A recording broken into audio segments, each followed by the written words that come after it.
South ఇండియాలోనే biggest sorry store మన Varahi silks మన విజయవాడ ఎంజీ రోడ్ లో డిసెంబర్ 4వ తారీఖున ఘన ప్రారంభం.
Thank you so much.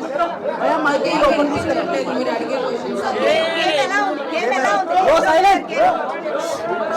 Ritu చౌదరిని unfair గా తీసేశారు అంటున్నారు, ఏమంటారు?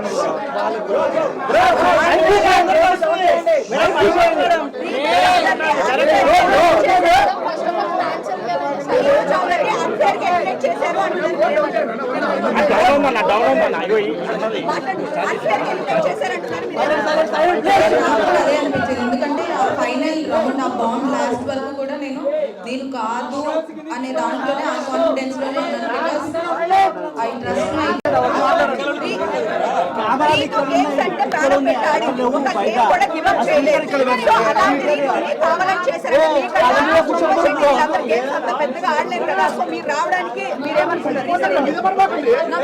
తెలీదు నాకు రీజన్ ఏమై ఉంటుంది అని I'm very confident in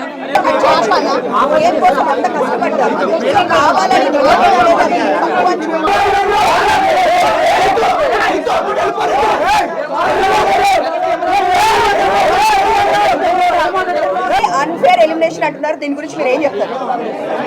even I feel that అంటే అన్ఫేర్ అని అంటే నేను పక్కా టాప్ 5లోనే ఉంటాను అనేది.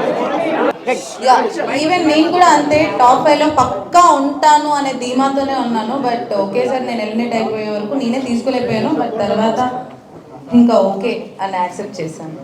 సో అంటే గేమ్ గురించే మీరు లోపలికి వెళ్ళిన తర్వాత హెయిర్ కట్ చేసుకున్నారు చాలా తక్కువ డేస్ లోనే, అంత ఎఫర్ట్స్ పెట్టి ప్రతి గేమ్ లో రీతు ఎక్కడ గేమ్ గురించి హెయిర్ కట్ చేసుకున్నారు. సో ఏదైనా బిగ్ బాస్ కోసమే చేసుకున్నారు కదా మీరు. సో అయితే ఇంత ఎక్కడ గేమ్ లో కూడా మీరు చీటింగ్ చేసినా ఇంకొకటి చేసినా గేమ్ ఎప్పుడు లూజ్ అవ్వలేదు. సో గేమ్ కోసం 100% ఆడారు కదా. సో మీకన్నా గేమ్ ఆడిన వాళ్ళు చాలా మంది ఉన్నారు అక్కడ. సో వాళ్ళు ఎవరు రాకుండా మీరు రావడానికి రీజన్ అంటే ఏం చెప్తారు? I have no idea. అందుకే నేను షాక్ అయ్యాను. నేను పక్కా ఉంటాననే దాంట్లోనే ఆ బాటమ్ 2లో పెట్టినప్పుడు కూడా ఇద్దరం నేను సంజన గారు ఉన్నప్పుడు కూడా నేను రాను అనే దాంట్లోనే నేను కాన్ఫిడెంట్గా ఉన్నాను. సో కాన్ఫిడెన్స్తో ఉన్నాను. సో అంటే నేను షాక్ అయిపోయాను, ఏంటి తీసుకునేపోయినా అదేంటి నేను ఎందుకు అయ్యాను అనేది నాకే అర్థం కాలేదు. ఇప్పుడు వెళ్ళి చూసుకొని అసలు ఏమైంది ఏంటి అని చూసుకోవాలి. నాకు కూడా తెలియదు. అందరికీ ఒక టాక్ వస్తుంది, డిమాండ్ పోకి మీకు మధ్య ఏమి రిలేషన్ లోపల నడిచింది? We are pure best friends and he's very genuine and I have so much of comfort zone with him and he's my best friend. ఇంకా మన కాలేజ్ లో మన స్కూల్లో బెస్ట్ ఫ్రెండ్స్ ఉంటారు కదా, ఆ రేంజ్ బెస్ట్ ఫ్రెండ్. జాగ్రత్తగా ఉండమ్మా, జాగ్రత్తగా ఉండు. మా మమ్మీ లోపలికి వచ్చి జాగ్రత్తగా ఉండు అదేం చెప్పలేదు. గేమ్ బాగా ఆడు అని చెప్పారు. వాయిస్ నోట్ లో చెప్పారు కానీ లోపల నాకు తెలుసు కదా, అంటే నా గేమ్ నేనే ఆడుతున్నాను, ఎందుకు అలా నా గేమ్ నేను ఆడట్లేదు అని అనిపించింది అనేది నాకు ఇంకా తెలియదు. నా గేమ్ నేను ఆడాను, వాడి గేమ్ వాడు ఆడాడు. సపోర్ట్ లేకుండా హౌస్లో ఎవ్వరూ లేరు. అలా వాడు నాకు సపోర్ట్ చేశాడు, నేను వాడికి సపోర్ట్ చేశాను. కాకపోతే అది కొంతమంది ఎలివేట్ చేసినట్టున్నారు, ఐ డోంట్ నో. అంటే సంజన గారు అలా మాట్లాడడం అనేది ఎక్కువ అయింది కదా. డెఫినెట్లీ ఉంటుంది పక్క. సంజన గారు అలా మాట్లాడడం వల్ల నెగిటివ్ అయింది అనుకోవచ్చా? అంటే మీరిద్దరు కలిసి ఇట్లా మాట్లాడుకోవడం అందరికి మేము చూడలేకపోతున్నాము, డిస్టర్బెన్స్గా ఉంది, ఇలా మాట్లాడారు కదా సంజన గారు.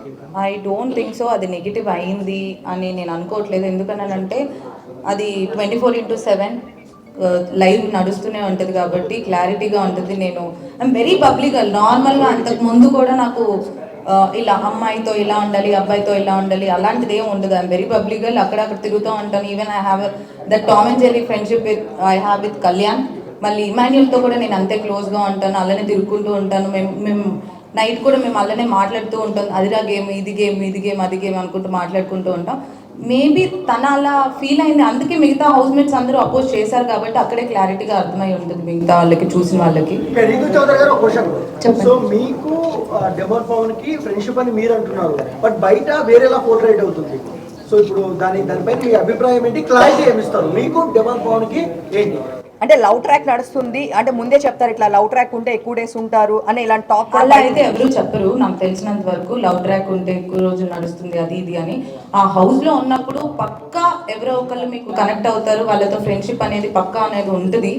అది నాకు డెమోన్ కనెక్ట్ అయ్యాడు, మా ఇద్దరికి ఫ్రెండ్షిప్ కనెక్ట్ అయింది. మేమిద్దరం మాట్లాడుకున్న దాంట్లో ఇప్పుడు మనకి ఎవరైనా మన లైఫ్లో అందరికీ ఫ్రెండ్స్ ఉంటారు, వాళ్ళలో కొన్ని నచ్చుతాయి. సో అలా మనం క్లోజ్ అవుతాం, వాళ్ళతో కంఫర్ట్ జోన్ ఉంటుంది, వాళ్ళతో ఒక ఫ్రెండ్షిప్ అనేది స్టార్ట్ అవుతుంది. సో ఎగ్జాక్ట్గా అదే. అబ్బాయి చాలా మంచోడు. ఆ కంఫర్ట్ జోన్, ఆ ఫ్రెండ్షిప్తో చూసే వాళ్ళకి ఇంకెలా అనిపించింది అని రీతు గారు చాలా మంది ఏమంటున్నారంటే రీతు చౌదరి గారు టాప్ 5 లో ఉండాలి, బట్ ఎందుకు ఎలిమినేషన్ చేస్తున్నారని కొంతమంది అంటున్నారు. పబ్లిక్ టాక్ అది కొంతమంది. సో దానికి మీరు క్లారిటీ ఏమిస్తారు? ఎందుకు అనేది నేను ఇప్పుడు వెళ్ళి నాకు ఎందుకు అనేది నాకే తెలియట్లేదు. నేనే ఆ షాక్లో ఉన్నాను. నేను టాప్ 5 లో ఉండాల్సిన దాన్ని ఎందుకు వచ్చాను అనేది ఇంకా నాకే అర్థం కావట్లేదు. నేను అంటే తొక్కేస్తున్నారు అనుకోవచ్చా మిమ్మల్ని? అలా ఏం నాకు అంటే తెలియదు. మీకు ఎక్కడ నెగిటివ్ ఎక్కడ అయింది అనుకుంటున్నారు? అంటే మీరు ఇప్పుడు బయటకు వచ్చినా కూడా చూసుంటారు కదా, మీరు అంతా బాగుంది, బట్ మీకు పర్సనల్ గా నెగిటివ్ ఎక్కడ అయింది? నెగిటివ్ ఎక్కడైంది అని నాకు నిజంగా ఐ హ్యావ్ నో ఐడియా. ఎందుకంటే ప్రతి దాంట్లో నేను గెలవాలి, నేను ఆడాలి, నేను ఎలా అయినా ఉండాలి అనే దాంట్లోనే నేను ఆడాను. ఇక్కడ ఇది ఇలా ఉంటే నెగిటివ్ అవుతారు, ఇలా ఉంటే పాజిటివ్ అవుతారు అని నేను లేను. ఇన్ జనరల్గా నేను నా లైఫ్లో ఎలా ఉంటానో అలానే ఉందామని అనుకున్నాను. మీరు చూస్తే క్లియర్గా డే వన్ నుంచి నేను ఈరోజు బయటకు వచ్చే వరకు ఎక్కడ నాది సేమ్ ఉంటుంది. నేను మాట్లాడే విధానం సేమ్ ఉంటుంది, నాది ప్రతిదీ సేమ్ ఉంటుంది. ఈ వీక్ ఇలా ఆడితే పాజిటివ్ అవుతాను. కళ్యాణ్ గారితో బాగున్నారు, ఆ తర్వాత మళ్ళీ నేను వచ్చేటప్పుడు కూడా నేను ఎపిసోడ్ చూసినట్టయితే మీకు తెలుస్తుంది. కళ్యాణ్కి నాకు ఇప్పటికీ ఆ ఫ్రెండ్షిప్ అనేది ఉంది. ఫస్ట్ వీక్ నుంచి హౌస్లోకి వెళ్ళిన తర్వాత నాకు ఫస్ట్ ఫ్రెండ్ కళ్యాణ్. సో కళ్యాణ్కి నాకు ఒక టామ్ అండ్ జెర్రీ, నేను ఎపిసోడ్లో కూడా చెప్తాను, నా బాబాయ్ కొడుకు, అలా ఎప్పుడు కొట్టుకుంటూ తిట్టుకుంటూ అలానే ఉంటాం. That friendship always remains.